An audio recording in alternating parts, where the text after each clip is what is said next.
So with all that in mind, there are some tips that were generated, and I've compiled a bunch of them from a lot of different sources.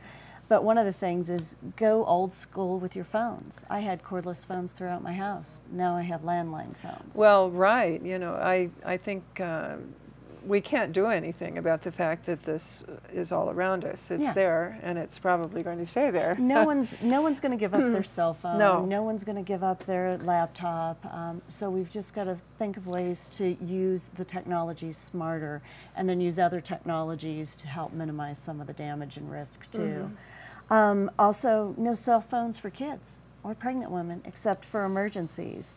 I know a lot of parents who say, well, I'm buying it as a safety device, but then it's a status symbol. It's a toy. Oh, it is, yeah. It's their way of communicating. I mean, we could be in the same room, and Marie and I could be texting and not talking, and that brings up a whole bunch of other social issues that we won't go into on this show. It has become a social issue. They also said, don't use cell phones in close proximity to others, or if you're on a bus, and train, in a car.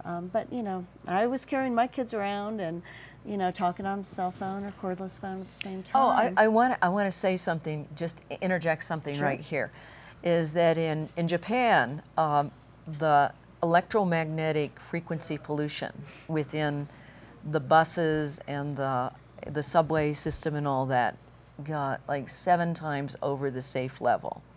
So they do not allow anybody to use their cell phones or their laptops within the transportation system in Japan because of how it impacts people's bodies.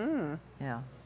How do you politely ask people not to use their cell phone, though? Everywhere you go, everybody's carry on their around cell some phone. of these studies and say, laptops. Excuse me. Hold up the rat brain. There we go. This is it. This is your brain. On This is your brain on cell phone. Wear a T-shirt, that displays it. Reducing your cell phone use is another big one. I, used to want to use all my minutes, going, oh, look, I still have minutes. Who should I call? And rollover minutes. Oh gosh, got to use those. I'm so lucky. But they say, naturally we're going to carry the cell phones and use them, but take the call. Say, okay, I'll call you back when I can get to my landline, and have the longer discussion when you're not dealing with. That's a good idea. It's good to have it for contact purposes or for an emergency or whatever, but not for extended conversations. And then they say, don't use a cell phone in your car or even in buildings, because it has to spike harder to get the signal strength out there. The other thing I didn't realize is don't put it up to your head before it's made its connection. So now I hold it out there and wait until I see it's made the connection before I put it up. But most of the time I tend to use speakerphone anyway, even though people say, I can't hear you.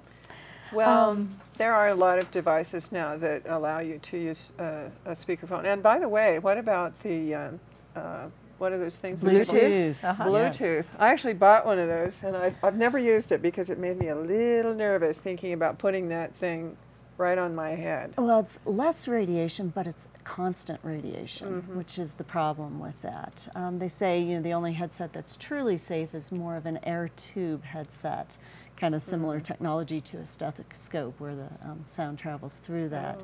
But, the wired ones where you've got the earbud in your ear, the wire kind of acts as an antenna attracting ambient radiation from other sources. So you're not really solving the problem, and you're inserting it deeper within the ear. And let's see, keep the conversation short that we've talked about. Don't use the Bluetooth. There's something called near plume radiation, and that expands about 6 to 7 inches away. And that's why if you can use speakerphone or whatever you can do to keep it away from your body, that's the more intense radiation, and then it falls off kind of exponentially from there. Let's see. Don't keep it in your pocket or anywhere on your body. I was at a party the other night, and my friend had her BlackBerry in her breast pocket. And I'm like, can you take that out of there and just set it next to you, So just educating people, because I had no idea. A lot of people carry it around the hip, but if you think that's one of your main red blood cell production And it's happens in also your hip joint. close to all of your organs, your Right. sexual, Reproductive. There's a lot of decrease in sperm Yeah. count and things Yeah. like that. So Another thing is it's close to your intestinal processes down there, and there's a lot of people that are now which having deals with toxins too. yeah, deals with toxins, deals with Colon getting it out of your cancer. out of your system.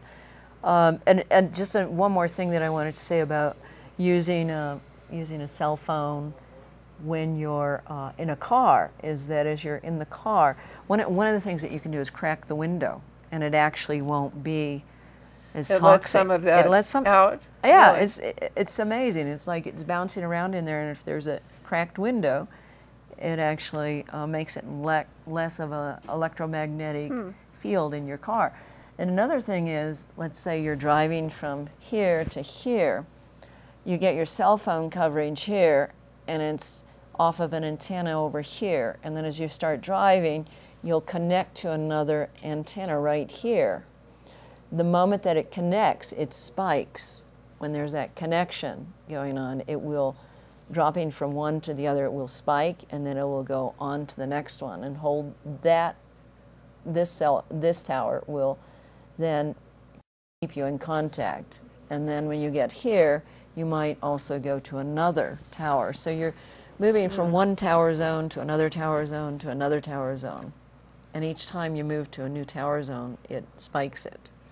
And I don't know if you have in here, but if you have your cell phone and it doesn't have a lot of bars on it, Yeah. then it's even more toxic to your brain because it's trying to pull to try to connect. So wait and keep until you're in a connected. stronger signal strength to Maybe you use should it. just turn your cell phone Well, off. that's the next tip.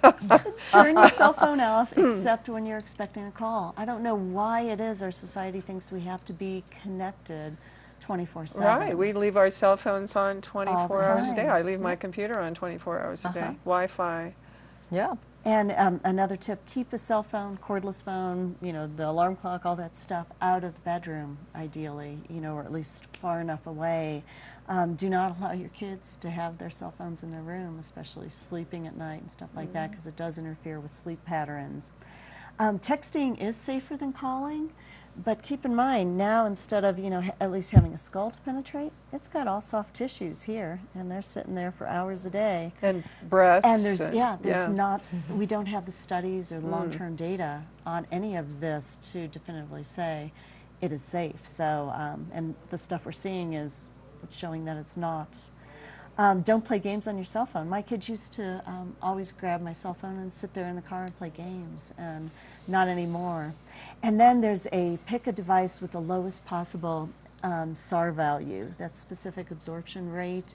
There is a limit set for any cell phone in our country. It has to be under 1.6.